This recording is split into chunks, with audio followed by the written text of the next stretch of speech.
The Doom series has many iconic villains, each one with their own connection to the demonic forces of hell. Doom 3 was a little different to the other games in the franchise. Its focus on a Resident Evil horror-based style gave us, the Marine, a completely different playstyle to the rip and tear, on-the-move combat style we were used to from the previous games in the series. Despite a different playstyle, this villain of Doom 3 was still iconic, a scientist that grew frustrated with a company that cared only for profit, and as a result, he made a pact that led to the deaths of countless humans on Mars City. What made him such a great villain? How was he connected to the ancient civilization that once lived on Mars? And how did his story end? Here, we explore in the lore and the story behind Dr. Malcolm Betruger in Doom 3. Many years ago, an ancient civilization thrived on Mars, believed to have been called the Prelanther. This species excelled in technology, religion, and advanced weaponry as their species grew. Not a lot is known about these ancient Martians. What is known, however, is that they almost met their end as a result of their development and exploration of teleportation technology, a cycle that would appear to occur throughout many civilizations to come. In one of their ancient cities, the Martians managed to open up a portal into another dimension. Unfortunately, it was too late before they realized what they had done. The demons of hell wanted only to kill and inflict as much suffering as they could, and soon they flooded onto Mars and a war between dimensions began.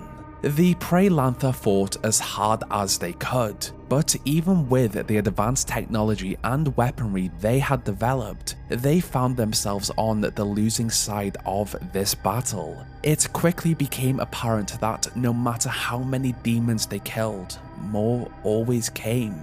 Then, the scientists had an idea and began to develop a different type of weapon they could use. The technology of the ancient Martians was much different to what we consider technology today, and in order to forge this weapon, many of the few survivors of this massacre were sacrificed in a ritual. From this, their souls were forged into the Soul Cube, a powerful device that grew stronger through the destruction of evil. Throughout this war, the Martians also discovered how the demons had been able to invade Mars. They made use of an artifact they called the Heart of Hell. In the hopes this would stop the invasion, the Martians managed to capture the artifact and sealed it away in a secret chamber. Yet, this did not stop the war. In their final stand against the forces of hell, a hero charged towards the portal with the Soul Cube and used it to seal the connection between dimensions. The hero did not survive this, but their actions stopped the war.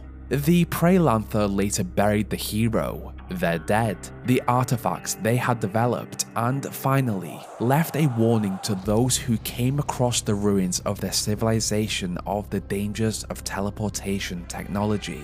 As for the survivors, it is believed that they left Mars, found Earth, and became our descendants. On Mars, what remained fell to ruin, and within Hell, the demons grew to fear the Soul Cube and its power as they continued to attempt to break through into new dimensions. Many years later, by around 2100, the Union Aerospace Corporation traveled to Mars. The UAC were the largest corporation on planet Earth and used their almost unlimited funds to explore weaponry, defense contracts, and on Mars, they found that they could work outside of the moral and legal obligations that restricted them on Earth. And so, on their newly developed Mars City, the team here expanded their work into biological research, space exploration, and soon, something much more advanced. On their team was Dr. Malcolm Betruger, his title being the Director of All Research. His bright mind, leadership, and genuine interest in Mars allowed the UAC to thrive on this planet over the years. Then, in 2115, the team here discovered something interesting just under Mars's surface: the ruins of an ancient civilization they estimated to be possibly thousands or millions of years old. By around 2140, the UAC had set up support bases in order to explore 3 sites. Here, they came across many stone tablets full of information and ancient artifacts. Dr. Betruger worked with his team to decipher these to see what they could learn from the ancient Martians and what had happened to them. Although Betruger had given years of his life to this company, he grew frustrated with the board of the UAC. From his perspective, they cared only about money, not the science he had dedicated his life to. The discoveries on Mars had allowed his team to expand their workload and explore new areas of technology. They were exhausted and overworked. This had also led to many accidents. He simply wanted the board to give him more staff and a bigger budget so that his team could work more efficiently with the unethical experiments they performed. In their study of the remains of the Martians, the team discovered what remained of their teleportation technology. With these, humanity essentially reinvented teleportation under the leadership of Dr. Betruger. Betruger had dedicated his life to the UAC, and this achievement under his expertise should have been what he was remembered for. Without him, this would not have been possible. This was an exciting field of study: teleportation. Betruger pushed his team to recreate the technology of the ancient Martians. He took pride in his work and pushed those below him to work as hard as he did. He demanded perfection and grew a strong disdain for those who did not give everything they had. His co-workers admired his drive to work so tirelessly in the pursuit of science, but they also feared for his and his team's health. By Betruger's side was Ian McCormack, a research specialist. For the next year, the team set up a functional teleportation system. Alongside this, within the caverns, another team discovered another ancient artifact, the Soul Cube, an item that the Martian tablets had referred to. Only at this point, the team had not decoded what it had been used for. Over in Delta Labs, Malcolm and Ian were amazed at how well their experiments went. They, with the help of the Martian tablets, had discovered a new field of science. Betruger did have a reputation for his obsessive need for perfection. To Ian, however, this attitude had pushed Betruger to excel, and as a result, had allowed Ian to work on such an amazing project. For around their first 12 experiments with their teleporters, they sent through various objects and watched as they appeared in the desired exit locations. From this, they learned that the teleportation technology essentially broke down the objects at a quantum level, transported them, and then reassembled them. Regardless of this groundbreaking development, Ian soon found an issue. From the designs and his work, he believed that this process should have been instantaneous, but it was not. There was a delay. To investigate this, the team decided to send through a video drone to capture the experience from the perspective of the object going through. Upon their retrieval of the footage, Ian and Betruger made a huge discovery. The footage showed as the drone moved from location A to location B, but during this delay they had noticed, The team found a few frames of a different location between, with several sets of eyes looking at the camera. A different realm with living, breathing creatures. This was yet another breakthrough in Betruger's work on Mars. Not only had he been responsible for the development of teleportation technology, but his efforts had also led to the discovery of a different dimension with new beings. To explore this, Betruger called for volunteers to enter this dimension and bring back the creatures for study. This was new territory for humanity, and the device had not been tested for human use. This was Betruger's greatest work, and it became clear that he cared only for the advancement of his scientific pursuit and not for the possible side effects of human use of the teleporter. To acquire medical clearance for human use, Ian McCormack doctored several reports for the board to explain that multiple experiments had been conducted with living tissue, and thus it was safe. With this clearance, members of the UAC security force were sent through. These would not only be able to explore the dimension, but also bring back subjects from within by force. At first, this process appeared to be successful. More and more subjects were collected and studied by the UAC team. From these, Betruger learned more about this realm. Ian, however, soon noticed that when the UAC security team returned from the other dimension, they were found to act unstable and irritable. On one occasion, one soldier attempted to chew off his own fingers. Something was wrong about this whole project.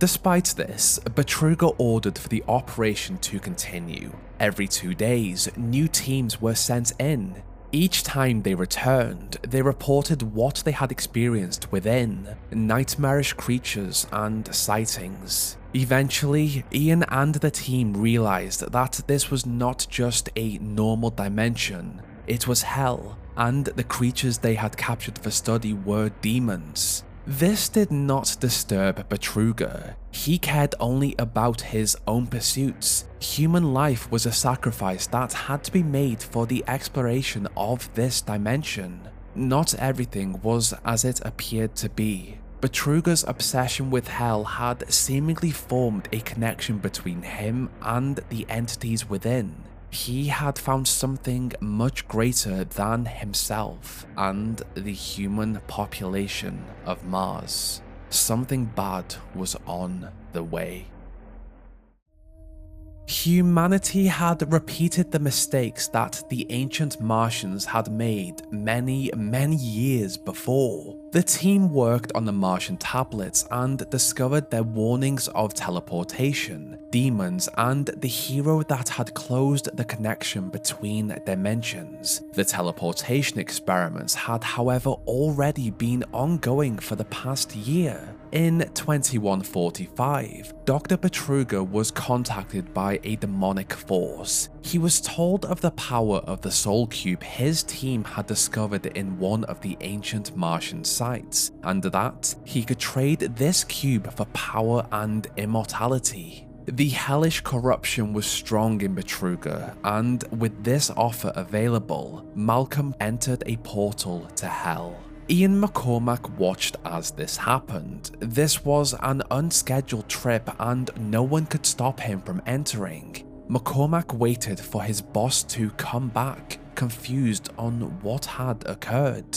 Inside of hell, Betruger was offered a meeting with the demons. They feared the Soul Cube and offered the scientist the power to control an army of demons and immortality if he allowed them access to Mars through a portal and the Soul Cube. Betruger accepted this offer and returned back to Mars to complete his side of the bargain. McCormack and the rest of this small team noticed instantly that Betruger was different. He looked and sounded like their boss, but there was something off about him. Dr. Betruger believed he had made the correct decision. The constant micromanagement from the UAC board had forced him to take drastic action to explore hell. A meeting with Counselor Elliot Swan only confirmed this for him after he was questioned about the consistent accidents and transfer requests from the facility. Elliot had been sent to investigate what had happened here, and he was not satisfied with Betruger's answers. Regardless, Betruger had more important things to do, in which he ended his meeting with Counselor Swan with, "Amazing things will happen here soon, just you wait." Shortly after, Betruger stole the Soul Cube and re-entered Hell. Within, he handed over the cube, the one weapon that had kept the demons at bay. Before Ian McCormack and his team could warn the rest of the facility of Betruger's actions, the portals across the facility activated and outflooded hordes of demonic entities. With a demonic army under his control, Betruger got to work to prepare for the next phase of the invasion. He, however, was met with some resistance. Elliot Swan sent through units across the facility to take out the demons, but they were quickly overwhelmed by their numbers. This invasion also had a huge side effect on many of the population. They developed zombie-like traits, grew irritable, and attacked anything they saw on sight, just like the security units that had traveled through into Hell to capture the creatures within. Betruger noticed that there was one Marine that had just arrived before the invasion that seemed to be unaffected by the demons he encountered. He appeared to survive against the waves of demons that appeared before him and travelled across the facility under the command of Sergeant Thomas Kelly to send out a distress call to Earth for reinforcements. If the Marine chose not to send out this call, Betruger did it instead.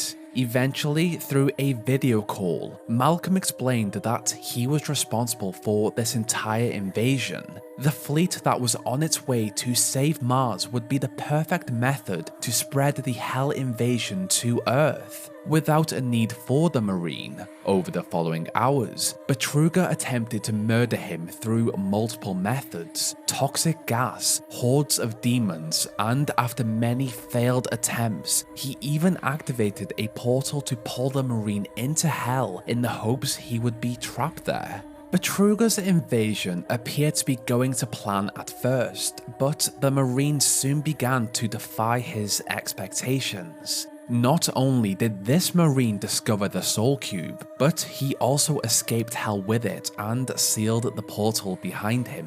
To counter this, Betruger, with his new power, opened a hellhole in the caverns of the ancient Martian sites so that this invasion could continue. Once again, Betruger was angered by the actions of the Marine as he entered the caverns. In Hell, the effects of his connection to the demons amplified as he sent more forces to fight against the Marine that would just not die.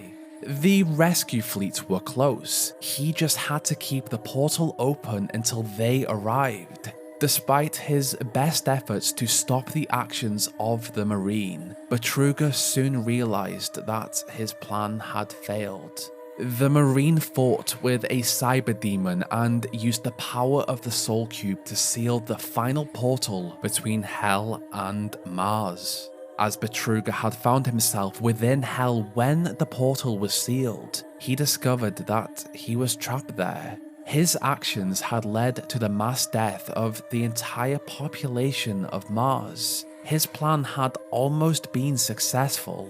It was just the actions of one Marine that had got in his way.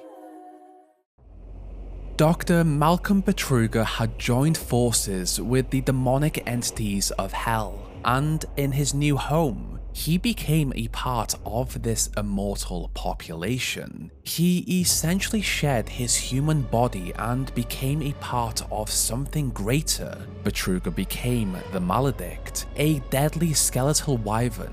What remained of Betruger's original form was his head, which appeared to have been fused to the tongue of the creature. Over his time in Hell, Betruger learned as much as he could about his new home and its history. For over a year and a half, Betruger served in Hell's armies as one of its strongest creatures. On Mars, the UAC sent out a new research expedition to explore the ruins of the ancient Martians. One of these teams discovered a new artifact in a secret chamber, the Heart of Hell. Upon the touch of the artifact, a Marine accidentally reawakened it, and as a result, a connection between Hell and Mars opened once again. Almost instantly, Betruger used his power to invade Mars. He was aware of the power of the artifact and sent through hell hunters and hordes of lower demons to retrieve it. The Marine that had activated the artifact showed just as much combat ability as the Marine that had defeated Betruger's original plan. He defeated the hell hunters and absorbed their souls into the artifact. Upon doing so, he entered Hell with it, with the plan to destroy it. In Betruger's realm, he berated the Marine. This human was mortal. He was nothing in comparison to him. Betruger, the Maledict, referred to himself as us, likely as he was connected to a much greater power. His children were his demons, and as a collective entity with Hell, he made it his mission to stop this Marine. Despite this, the Marine pushed forward and searched for a way to destroy the heart, and thus end the invasion. Betruger, however, tracked down the Marine and fought him in his new, powerful form. Although the Marine had the power of the artifact and an array of weapons, he was knocked out by Betruger. When the human woke up, Betruger ordered that he hand over the artifact, that he return what was theirs, stolen by the ancient Martians thousands or millions of years before. The scientist that had betrayed his own species was no longer human. He hoped to use the artifact to lead a new invasion. In this tense moment, the Marine shoved the artifact into the mouth of Betruger as he spoke. Instantly, the artifact exploded and had an instant effect on Betruger's body. His new Maledict form disintegrated into nothing, and so too did what was left of his human form. All that remained of Dr. Malcolm Betruger was a human skull, and thus, another hell invasion of Mars was stopped by a nameless Marine.